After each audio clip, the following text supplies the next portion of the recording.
What's up, leaders? Hope y'all are doing well. Excited for tonight's game day. It's gonna be fun. Sorry I'm late on these videos.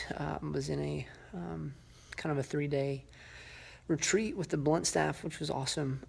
So we are back now and still wanting to get something to you. So tonight we are jumping back into keeping it 100, and we're talking about the reality that Jesus actually did come back to life. So I'll kind of talk about the three possibilities of what could have happened to his body. So it could have been taken by the Romans, which, we'll kind of find out that they wouldn't want to do that. And if they did take it, they would have had to produce the body to prove that he was still dead. Second, the disciples would have taken it. And if the disciples took it and he was actually dead, that means that several of them were martyred for a lie. And so that doesn't necessarily make sense. And so the end reality is that Jesus actually did come back to life, and what that means for us is that we serve a king that isn't dead, was resurrected, and that gives him the power to pull us out of our death and resurrect us with him. So that's a big deal. And then we're kind of answering a pretty tough question tonight. We're talking about the reality of the church and God and homosexuality. So the question is, what does God think about homosexuality? And the reality is that it's wrong. It's wrong in his eyes, and I think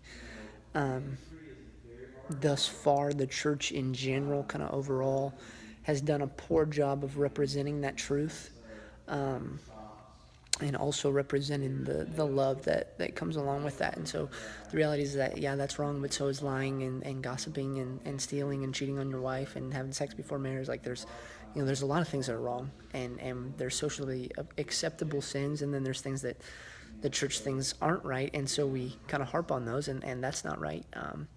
And then the reality that we a lot of times lead with law instead of love, and that just was never how Jesus reacted. He came in and said, "Hey, listen, it's not my place to judge. That's God's fault. That's God's job. I haven't come here to condemn you. I've come here to give you life. Come here to tell you I love you." And then he would kind of help them live the life that a Christian should lead and honor God with. I think often we come in with, hey, don't do this, don't do that, don't do this, and then say because God loves you. In reality, Jesus loves you so much that you can't help but follow him. You can't help but want to do the things because of the great love. So the Bible says that while we were yet sinners, Christ died for us. That's a big deal. That's leading with love instead of law. And a big piece of that is not only bringing love, which is kind of the opposite end of the spectrum a lot of times, that we only love and we just accept everyone. That's not right either. There's love in truth. So I won't really beat around the bush tonight. I'm going to kind of present it just like I did to you guys, that, man, hey, it's wrong. But it's also wrong in the way that we responded to it. So yeah, if there's students that maybe struggle with this or battle with this, that would be this might be a big night for them. And so kind of some of the things that we'll start to try to do in group is, hey, what's our next step? And so I'm going to ask a question for you to talk about in group tonight. And that question is basically going to be, man, where in your life are you misrepresenting who Jesus is? Because when we lead with law instead of love, that's not a good representation of who Jesus is and what his word says.